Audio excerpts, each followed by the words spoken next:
Praise the Lord, puji Tuhan. Masuk hadirat Tuhan itu harus berani. Karena kita tidak punya Allah yang menuduh. Kita sekalipun sekali-kali masuk dalam kesalahan kita, membawa pengakuan dosa dan kalimat-kalimat penyesalan, Tuhan itu siap untuk mengampuni. Tuhan tidak pernah meremehkan dosa kita, Tuhan tidak membenarkannya, tapi Tuhan itu memberi kita jalan keluar kalau kita percaya. Kita punya satu pembela, namanya Yesus Kristus. Dia sudah mati untukmu dan untukku. Dan dia bangkit pada hari ketiga. He means business with you.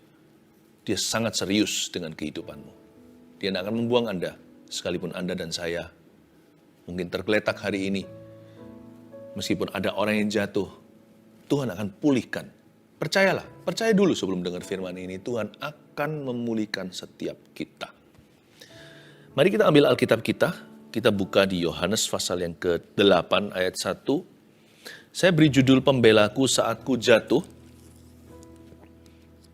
Bukan hanya membela kita saat goyah, bahkan kalau ada orang tertentu sudah terlanjur jatuh dalam dosa, atau gagal usahanya, rumah tangganya, Tuhan kita itu tidak akan membuangmu. Yesus, kaulah pembelaku, pada siapa aku harus takut? Ada sebuah cerita yang sangat interesting, sangat menarik hati. Perempuan yang berzina, ini orang yang tertangkap basah. Kita lihat ayat pertama, tetapi Yesus pergi ke Bukit Zaitun. Pagi-pagi benar ia berada lagi di bait Allah, dan seluruh rakyat datang kepadanya. Ia duduk dan mengajar mereka. Maka ahli-ahli Taurat dan orang-orang Farisi membawa kepadanya seorang perempuan yang kedapatan berbuat zina. Mereka menempatkan perempuan itu di tengah-tengah, lalu berkata kepada Yesus, Rabi, perempuan ini tertangkap basah ketika ia sedang berbuat zina. Musa dalam hukum Taurat memerintahkan kita untuk melempari perempuan-perempuan yang demikian. Apakah pendapatmu tentang hal itu? Mereka mengatakan hal ini untuk mencobai dia, supaya mereka memperoleh sesuatu untuk menyalahkannya. Tetapi Yesus membungkuk lalu menulis dengan jarinya di tanah. Dan ketika mereka terus-menerus bertanya kepadanya, ia pun bangkit berdiri.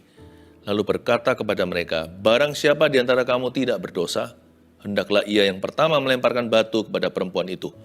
Lalu ia membungkuk pula dan menulis di tanah. Tetapi setelah mereka mendengar perkataan itu, pergilah mereka seorang demi seorang mulai dari yang tertua. Akhirnya tinggallah Yesus seorang diri dengan perempuan itu yang tetap di tempatnya. Lalu Yesus bangkit berdiri dan berkata kepadanya, hai perempuan, di manakah mereka? Tidak adakah seorang yang menghukum engkau? Jawabnya, tidak ada Tuhan. Lalu kata Yesus, aku pun tidak menghukum engkau. Pergilah dan jangan berbuat dosa lagi mulai dari sekarang. Coba saya ekspositori ya, saya dalami firman Tuhan. Anda akan menemukan hal-hal baru di dalamnya. Tetapi Yesus pergi ke Bukit Zaitun, kejadiannya di sana. Pagi-pagi benar ia berada lagi di bait Allah ayat 2, dan seluruh rakyat datang kepadanya. Ia duduk dan mengajar mereka. Tipikal sekali Tuhan Yesus. Tuhan itu selalu mengajar. Dia itu guru kita, bukan hanya Tuhan. Sama Tuhan itu ya, selalu kita dididik dalam jalan yang benar. Tuhan kita itu gembala, senantiasa menuntun umatnya ke rumput hijau, air yang tenang. Kalau ikut Tuhan itu senang. Bukan berarti hidup itu senang, hidup gak selalu senang. Banyak susahnya, tapi ikut Tuhan selalu senang. Tuhan tak pernah mengecewakan, Tuhan baik. Maka ahli-ahli Taurat dan orang Farisi membawa kepadanya seorang perempuan yang kedapatan berbuat zina. Nah ini dia, mulai masuk culprit atau mulai masuk antagonisnya, mulai masuk orang-orang jahatnya. Ahli Taurat orang Farisi ini berkali-kali di kitab Injil disebut mereka ini troublemakers, padahal mereka ini berjubah agama. Jangan terkecoh dengan apa yang nampak mata. Ada orang tertentu kelihatannya seperti tahu banyak firman, tapi hatinya tidak punya kasih. Dari mana kita itu tahu sebuah pohon itu merek apa? Dari buahnya, bukan dari pengetahuannya. Pengetahuan itu penting, jangan salah paham. Kita harus belajar firman. Tapi yang Tuhan cari pada sebuah pohon adalah buahnya. Buah pertama adalah kasih. Dan Tuhan Yesus ajari bagaimana caranya deal berurusan dengan orang berdosa. Tapi Tuhan itu lebih dipusingkan dengan orang-orang yang sok suci. Kita jangan jadi kedua-duanya. Karena kita sudah ditebus dengan darah yang mahal, kita jangan jatuh ke dosa lagi. Tapi kita juga jangan sok suci. Jangan lupa loh, yang namanya kacang jangan lupa kulitnya. Kita jangan pernah pikun siapa kita sebelum Tuhan menyelamatkan kita. Sama saja kita juga orang berdosa yang berlumuran darah Yesus anak domba Allah. Ayat 4, mereka menempatkan perempuan itu di tengah-tengah. Lalu berkata kepada Yesus, Rabi, perempuan ini tertangkap basah ketika ia sedang berbuat zina. Tunggu sebentar, ada sesuatu yang off. Can't you see? Bisakah Anda melihatnya? Mereka menempatkan perempuan itu di tengah-tengah. Ini kan perempuan yang berzina. Dia tertangkap basah sedang berbuat zina. Berarti ini bukan percabulan. Dia bukan berbuat seks dengan dirinya. Dia melakukan persetubuhan dengan seseorang. Loh kok nggak fair ya? Mereka hanya menempatkan sang perempuan di tengah. Mana cowoknya? Pernahkah kita sangka kalau dalam cerita ini seringkali kita baca, kita tidak memperhatikan detailnya. Saya selalu bertanya, mana laki-lakinya? Bukankah dibutuhkan 2 orang untuk berzina? Dasar orang-orang Farisi, ahli Taurat ini adalah orang-orang yang hipokrit. Orang-orang yang munafik. Yang menunjukkan yang sangat berat sebelah dan pilih kasih tebang pilih kalau soal menghakimi. Selalu yang mereka tampilkan bukan kebenaran penuh. Kebenaran yang mereka mau orang lain lihat saja. Mereka tidak pernah menunjukkan seluruh cerita. Selalu potong sebagian, ya itu aja yang ditampilkan supaya orang salah paham. Demikianlah kelakuan biasanya orang-orang yang suka menghakimi sesamanya, menyalahkan, dan suka mencari salah-salah pada orang lain dan mengkambing hitamkan. Kenapa sih ada orang-orang yang punya penyakit begini? Karena mereka sendiri tidak mau diketahui dosanya. Orang-orang demikian itu suka menyalahkan orang lain supaya kesalahan mereka sendiri diabaikan. Tuhan paling gak suka sama orang yang kayak begini. Tapi jangan khawatir, penghakiman itu milik Allah. Urusi saja hidupmu sendiri dan bantu orang lain yang membutuhkan. Yang beginian itu urusan Tuhan. Saya waktu renungkan lagi ayat 4, mereka menempatkan perempuan itu di tengah. Saya mulai curiga, tapi ini hanyalah kecurigaan. Nggak tentu terbukti ya. Saya mulai mikir the possibility, kemungkinan bahwa ini adalah sebuah setup atau sebuah jebakan. Bisa jadi loh ya, cowok yang berzina dengan wanita ini adalah salah satu daripada mereka. Orang Farisi ahli Taurat. Kok bisa begitu? Begini. Hukum Musa itu tidak pernah diberikan untuk merajam atau melempari dengan batu siapa saja yang dicurigai oleh masyarakat. Karena hukum Israel itu sangat ketat. Demikian hukum Taurat. Mereka harus tertangkap basah. Jadi sedang melakukan. Tidak cukup hanya sekedar kalau 2 orang yang bukan suami istri keluar dari satu kamar langsung dilempar batu dan dirajam, itu nggak boleh. Harus ada 2 atau 3 orang saksi. Berarti harus in the act of doing it. Berarti harus tertangkap basah ketika sedang melakukannya. Sedangkan dosa-dosa gini ini kan dosa yang sangat private sekali. Nggak mungkin ketahuan karena mereka tidak mungkin akan diterang benderang. Mereka pasti akan sembunyi-sembunyi sendiri. Kalau ada digerebek siapa gitu oleh masyarakat, mereka sudah pasti berbaju dan berpakaian lalu duduk manis atau gimana. Mereka nggak mungkin gila melakukan di tempat yang tidak terkunci. Kecuali kalau memang ini sebuah jebakan. Tujuannya untuk menjatuhkan wanita itu, bukan menjatuhkan Yesus dulu. Karena memang mungkin perempuan itu dibenci oleh ahli Taurat dan orang Farisi. Mereka sudah tahulah kelakuan nakalnya. Sudah ternama, sudah terkenal. Tetapi mereka nggak bisa tangkap basah. Mungkinkah salah satu dari mereka menjadi cowok yang berzina untuk menjebaknya? Bisa jadi loh ya. Dan gak cukup juga, bahkan kalau 2 orang ketahuan berada di atas kasur, tapi jika mereka berpakaian penuh, gak bisa dirajam. Jadi hukum ini sangat ketat supaya tidak sampai menjadi alat yang dimanfaatkan. Jangan sampai bangsa Israel akan menggunakan ini melawan orang-orang yang mereka nggak sukai, supaya orang-orang difitnah dan mati. Atau dosa sedikit, hukumannya lebih berat daripada kesalahannya. Jadi Musa waktu memberikan hukum Taurat seperti ini, dia sangat hati-hati. Jadi ayat ini ada banyak hal yang kita bisa pelajari. Saya ulangi ayat 4. Mereka menempatkan perempuan itu di tengah-tengah. Pertanyaan saya adalah mana cowoknya? Lalu berkata pada Yesus, Rabi, perempuan ini tertangkap basah. Pertanyaan, lu orang kok tahu? Itu pasti sang laki-lakinya sudah beritahu jam sekian di mana. Lalu digerebek, nggak dikunci pintunya. Lalu sang laki-laki ada di situ. Makanya yang cowok dilindungi. Dilindungi. Kalau nggak dua-dua harus mati sih. Nggak fair kan? Kenapa hanya perempuan? Apalagi yang pria lebih salah. Bukankah laki-laki itu pemimpinnya?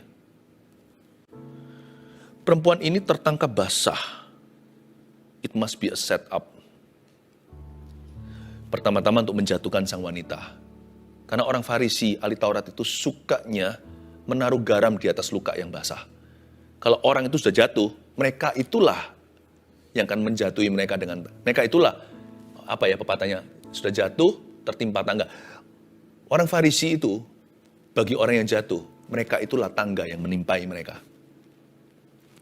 Jadi para ahli Taurat ini memang membenci perempuan ini, dan sekali dayung dua pulau terlampaui. Mereka ingin sekaligus kalau bisa menjatuhkan perempuan ini dan pakai perempuan ini untuk menjatuhkan Yesus yang lebih mereka benci daripada orang berdosa. Jadi orang-orang ini benci orang berdosa dan benci orang suci. Yesus kan nggak pernah berbuat dosa. Lalu ditangkaplah wanita ini, ditaruh di tengah-tengah. Ayat 5. Musa dalam hukum Taurat memerintahkan kita untuk melempari perempuan-perempuan yang demikian. Apakah pendapatmu tentang hal itu? Wah, ini tricky sekali. Kalau Anda mengerti konteksnya saat itu, ini dilemanya setengah mati. Bagi Yesus ya, kalau Tuhan berkata, aku ampuni, nggak apa-apa. Semua orang akan menuduh pengajarannya, dia terlalu linear atau terlalu lembek sama dosa. Wah, semua orang kecewa sama Tuhan. Ternyata ujung-ujungnya kompromi oke. Ternyata ujung-ujungnya pengajarannya membenarkan hawa nafsu. Padahal Tuhan Yesus sudah ajarkan, berbahagialah orang yang menderita karena kebenaran. Mereka ingin mendiskualifikasi Mesias atau Sang Juru Selamat. Jadi kalau Tuhan lepaskan dia, berarti Tuhan tidak respect sama Musa. Wah, dia bisa dijegal. Sedangkan Musa itu kan hamba Tuhan. Semua bangsa Israel sama-sama sepakat bahwa Musa itu nabi utusan. Yesus dalam posisi yang sangat sulit. Kalau dia biarkan, berarti Tuhan pro dosa. Wah, runtuhlah seluruh teologinya. Tapi kalau Tuhan berkata, iya, mari kita hukum wanita ini, perempuan ini patut untuk mendapatkan hukumannya dengan dirajam dan dilempari batu hidup-hidup hingga dia meninggal dunia. Kalau Yesus lakukan ini, maka bukan too linear, tapi too cruel atau terlalu kejam. Belum ada sebenarnya di Perjanjian Baru seseorang yang tertangkap dan dihukum dihukum rajam karena perintah Musa ini. Belum ada, karena belum ada yang tertangkap basah. Sulit sekali menangkap sesuatu yang terjadi di dalam bilik rumah. Nggak pernah ngerti, karena ini kejadiannya di masyarakat biasa, ini bukan pelacuran. Ini wanita, ya bukan wanita baik sih, tapi wanita di dalam society, wanita yang ada sehari-hari. Dia selingkuh, teman tapi mesra, punya affair dengan tetangga, siapa bisa tebak? Jadi tidak pernah ada orang hingga saat itu juga yang sudah dihukum dengan cara demikian. Jadi kalau ini terjadi, Yesus akan famous sekali, akan menjadi guru yang paling terkenal yang memerintahkan rajam batu. Sepanjang sejarah Perjanjian Baru belum ada Yesus yang buka pintu. Wah, itu anarkis setelah itu semuanya. Dan selain itu, susah bagi Yesus adalah karena kalau sampai tertangkap basah lalu habis itu diberikan perintah, mari kita lempari dia dengan batu sehingga dia mati. Yesus tidak bisa perintahkan dan ahli Taurat orang Farisi juga tidak bisa main hakim sendiri karena mereka adalah bangsa jajahan. Waktu itu di bawah jajahan Romawi. Jadi orang Italia yang harus memberikan otorisasi. Jadi dengan demikian kalau Yesus sebagai rabi di situ yang harus mencetuskan dan mengetok palu ceritanya, dia harus lapor ke tentara Roma, harus menghadap ke perwira, dan harus mengakui otoritas kaisar. Susah ini sama susahnya dengan Yesus ditanya, boleh nggak membayar pajak kepada kaisar? Karena mereka tahu kaisar itu penyembah berhala. Yesus sedang dijebak dengan cara yang super dahsyat. Menurut saya, ini adalah the most genius of evil minds. Pikiran jahat itu jeniusnya ya ini. Nggak mungkin dipikirkan oleh orang umur 20-30, ini pasti dipikirkan oleh orang-orang tua. Apakah pendapatmu tentang hal itu? Kira-kira gimana escape-nya? Gimana bisa luput dari ini? Sekali sudah ditulis berita acara, itu harus diperkarakan. Kalau perkarakan, mau nggak mau, Yesus harus pergi menghadap minimal sebagai saksi kepada tentara Roma. Susah. Tapi mereka belum tahu. Yang mereka hadapi adalah hikmat. Bukan yang punya hikmat, dialah sang hikmat. Mereka mengatakan hal itu untuk mencobai dia, ayat 6, supaya mereka memperoleh sesuatu untuk menyalahkannya.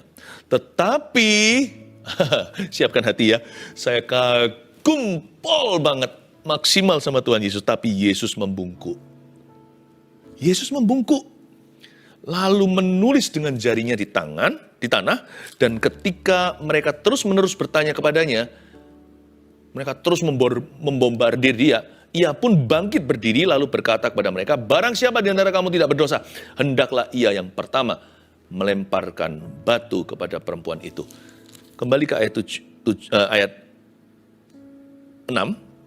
Mereka mengatakan hal itu untuk mencobai dia supaya mereka memperoleh sesuatu untuk menyalahkannya. Lalu tetapi Yesus membungkuk lalu menulis dengan jarinya di tanah. Pembelaku saat ku jatuh. Yesus itu. Yang pertama-tama, catat poin ke-1. Bagaimana Tuhan membela kita. Yesus menyamakan dirinya dengan kita namun tanpa dosa. Catatlah. Gini loh caranya Tuhan itu membela orang berdosa seperti Anda dan saya. Yesus menyamakan dirinya. Dia nge-level ke kita yang gak level sama sekali. Coba pahami kalimat ini. Yesus membungkuk lalu menulis dengan jarinya di tanah. Yesus itu stoop low. Kelihatannya sang wanita itu ketika ditaruh di tengah-tengah, dia rebah. Lemaslah, dia tahu dia segera berjumpa dengan ajalnya. Dia akan segera mengakhiri usia. Siapa nggak takut sedang dikeroyok masa? Dia perempuan lagi. Nah, Yesus itu stoop solo, dia itu membungkuk. Bukan untuk menulis, pertama-tama untuk nge-level dengan perempuan berzina yang sedang sebentar lagi menemukan ajalnya. Dari sini kita tahu bahasa tubuh sang juru selamat. Yesus itu selalu, he always identifies with you and I. Itu bahasa Inggrisnya. Yesus selalu menyamakan dirinya dengan kita. Namun bedanya dia tanpa dosa. Kita ini orang berdosa. Dia menyamakan dirinya. Saya ingat waktu anak-anak saya masih kecil, mereka itu bisa kompak, itu saya senang sekali. Gimana caranya? Suatu hari ya saya kasih contoh, salah satu anak saya itu dihukum sama kami karena nakal. Saya beritahu, hayo, gitu ya, singkat ceritanya, kamu harus terima disiplin, bukan hanya nasihat. Pada waktu saya lagi didik anak saya yang satu yang sedang bersalah, anak yang lainnya kompak sama saudaranya, berdiri di sampingnya. Pada saat saya lagi bukan emosi sih, waktu itu saya lagi tegasnya, saya tanya, ngapain kamu di sebelah saudaramu? Dia diam aja. Lucu sih, anak kecil kan, diam aja. Kamu mau minta dihukum sekalian? Diam aja. Dari situ agak geli sih, tetapi saya terharu juga melihat bagaimana mereka saling bela. Akhirnya dua-dua kami grounded atau saya setrap. Saya bilang, kembali ke kamarmu, tidak boleh keluar. Udah di kamar. Saya nggak pernah pakai kekerasan untuk mendidik anak. Saya ambil privilege atau saya ambil hak-haknya mereka. Dan saya ambil hari itu hak mereka untuk keluar, untuk jalan-jalan, untuk mainan. Saya bilang, kembali ke kamar. Waktu kembali ke kamar, dua-dua masuk. Yang salah masuk, yang nggak salah juga masuk ke dalam. Andai kata di kamar saya suruh dia 1 jam, setengah jam saya keluarkan. Bukan karena yang salah, saya keluarkan karena saya kasihan dengan yang nggak salah. Itu loh saudaranya yang ikut untuk merasakan penderitaannya atau turut menanggung hukumannya. Yesus itu membungkuk untuk meringankan hukuman sang wanita itu. Bapak tidak akan menghukum perempuan itu karena yang gak bersalah ikut membungkuk dengan dia. Jikalau Bapak Allah yang Maha Suci itu mau menghukummu dan menghukum buku gara-gara Yesus di dalam hidup kita, banyak gak jadinya. Bukan karena kita yang mulia, tapi karena Yesus yang gak pernah berdosa yang ada di dalam hidup Anda dan hidup saya. Makanya hukuman kita itu gak setimpal dengan perbuatan kita.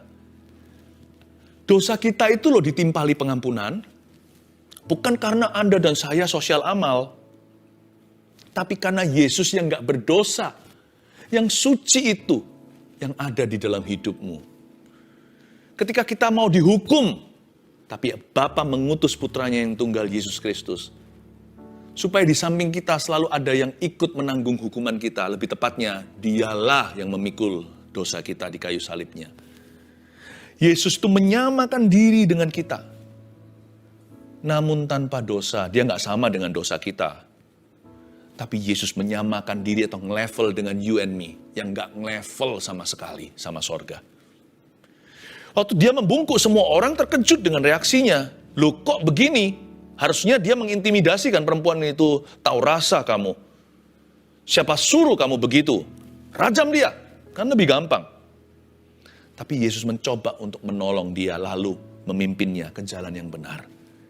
Tuhan tuh gak pernah main anarkis sama Anda dan saya. Tahu gak? Kita itu menyembah Allah yang baik di dalam Yesus Kristus. Gak hanya itu, dia juga menulis sesuatu dengan jarinya di tanah. Sebenarnya dia tulis apa ya?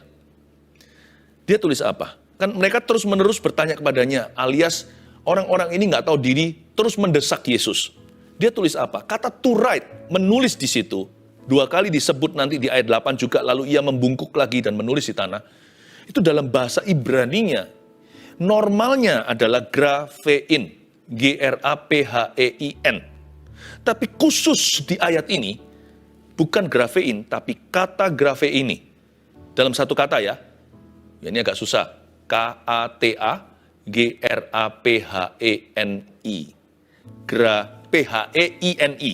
Saya ulang, kata biasa kata, satu kata nih. Tidak dipisah. Kata graphein eni.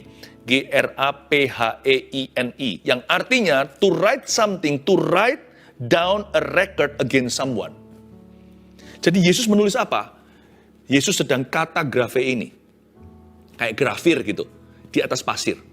Tuhan sedang menulis sesuatu melawan seseorang. Jadi Tuhan bukan nulis sama wanita itu, tahu rasa lu. Enggak. Tulisan itu ditujukan kepada para tua-tua yang berdiri. Yesus menulis begini, I know what you did last summer. Mungkin Tuhan sebut namanya. Sini namanya siapa? Ini mungkin namanya Barsabas. Atau siapa namanya lah, nggak tahu nama-nama orang-orang Farisi apa. Ditulis namanya, ditulis dosanya. Mereka mendesak. Yesus tidak terdesak. Yesus tulis satu persatu. Kalian tidak lebih suci dari orang. Jadi jangan takut orang yang menghakimimu. Orang yang suka sepenggal-penggal melihat Anda. Hanya mencari-cari kesalahan. Dan yang tidak pernah mau melupakan keteledoran. Dan mungkin kesalahan Anda dalam belajar. Itu diingat-ingat selama-lamanya forever. Di dalam otak dan hati orang-orang tertentu. Ada orang-orang yang tidak, will never let you go. Akan ada orang-orang yang selalu akan mendakwa Anda. Mereka menjadi asisten iblis untuk mengingatkan kesalahan Anda di masa lalu. Sekalipun Anda sudah wisuda dari kesalahan itu. Don't worry. Tuhan akan kata grafe ini mereka. Cepat lambat. Tuhan yang akan urusi mereka. Yesus akan menuliskan, bukan di atas pasir suatu hari. Tapi di dalam buku kehidupan. Don't worry, jangan marah, jangan kesel, jangan kepahitan. Urusi saja dirimu dan bantu orang lain yang memerlukan. Mereka urusan Tuhan. Tuhan masih kata grafe ini kepada beberapa orang hari ini. Jangan sampai Anda yang digitukan. Yesus menyamakan dirinya dengan kita namun tanpa dosa. Lalu kemudian Tuhan Yesus membungkuk lagi. Tapi saya suka sekali gesture atau gerak-gerik tubuh. Pada waktu Yesus didesak terus-menerus, dia bangkit loh. Dia meninggalkan level wanita itu lalu berdiri lebih tinggi daripada ahli Taurat itu, minimal lebih berwibawa. Eye level atau level eye to eye atau kontak mata. Dia berdiri lalu berkata dengan penuh otoritas. Tidak perlu otorisasi Roma. Dia berkata, barang siapa di antara kamu tidak berdosa, hendaklah ia yang pertama melemparkan batu kepada perempuan itu. Alkitab kan nggak visual. Jadi kita nggak bisa melihat mata Yesus sedang memandang siapa. Saya hanya bisa imajinasi bayangkan waktu Yesus bangkit berdiri itu kayak tidak takut sama tekanan mereka. Tapi Yesus nggak menantang. Dia bijaksana, nggak pakai emosi. Karena suasana sudah panas. Tapi Yesus waktu berdiri nge-level dengan orang-orang yang mencoba untuk membunuh wanita ini dan menjatuhkan ministrinya. Yesus memandang mereka dan berkata, barang siapa di antara kamu tidak berdosa, hendaklah ia yang pertama. Mungkin dia lihat seseorang. Mungkin dia lihat yang paling tua.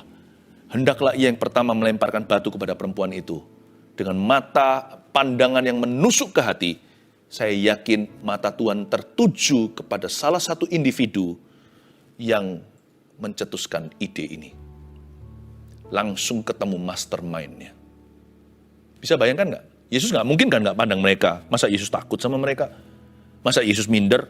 Yesus berdiri dan berkata, barang siapa di antara kamu yang tidak pernah berbuat dosa, hendaklah ia yang pertama melemparkan batu kepada perempuan itu. Kata hendaklah ia, persis matanya tertuju kepada sang pencetus idenya. Des, kena.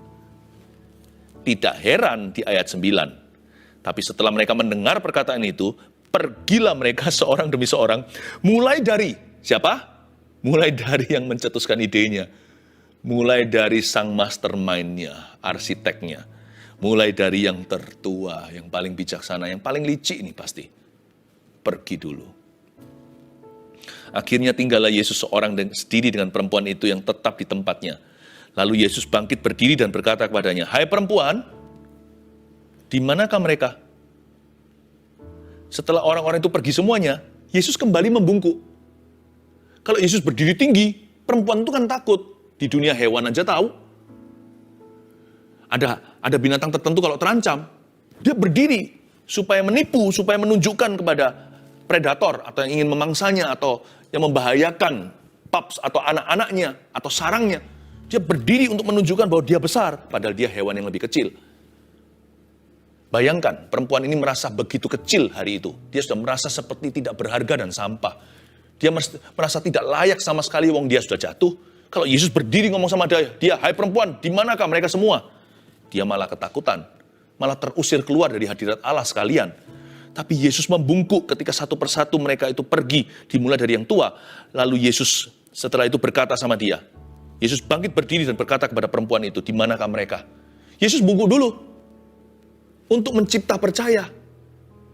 Ketika Yesus akhirnya berdiri, wanita itu udah ready untuk melihat matanya. Yesus membungkuk untuk menjemput dia dari levelnya dia yang gak nge-level sama sekali sama Tuhan. Lalu Yesus berdiri dan bertanya kepadanya, hai perempuan, where are they? Di manakah mereka? Kali ini Yesus berbicara seperti seorang hakim yang berwibawa. Where are they? Wah, itu perempuan setengah rasa aman, masih ada takutnya. Mau diapakan? Waktu berdiri kan Yesus kelihatan lebih besar, jauh lebih besar. Hai perempuan, di manakah mereka? Dia ada khawatir dan gentar. Jangan-jangan inilah hukumanku. Sekarang pasti aku tidak lolos lagi. Tidak adakah seorang yang menghukum kau? Jawaban ini seperti air dingin di Sahara panas. Seperti orang yang disiram dengan hawa sejuk ketika dia dehidrasi total. Jawabnya, tidak ada Tuhan. Lalu kata Yesus, aku pun tidak menghukum kau. Sebagai hakim tinggi dan berdiri menjulang, Tuhan berkata, come, nak, aku tidak menghukum engkau. Bagaimana Tuhan membela kita ketika kita jauh? Yang nomor 2, Yesus mengampuni dan tidak menghukum kita. Tapi apakah berhenti di situ? Bye. Saya lanjut berdosa? Oh enggak. Orang yang terima kasih karunia juga harus menerima kepemimpinan Yesus Kristus. Yesus itu pemimpin yang righteous, pemimpin yang kudus. Jadi mau nggak mau, kita yang jadi buah pengampunannya tidak akan jatuh jauh dari pohonnya. Pohonnya adalah pohon righteousness atau pohon kebenaran. Berarti yang nomor 3, poin berikutnya itu di ayat selanjutnya. Jawabnya tidak ada Tuhan, lalu kata Yesus, aku pun tidak menghukum engkau. Lalu, pergilah dan jangan berbuat dosa lagi mulai dari sekarang.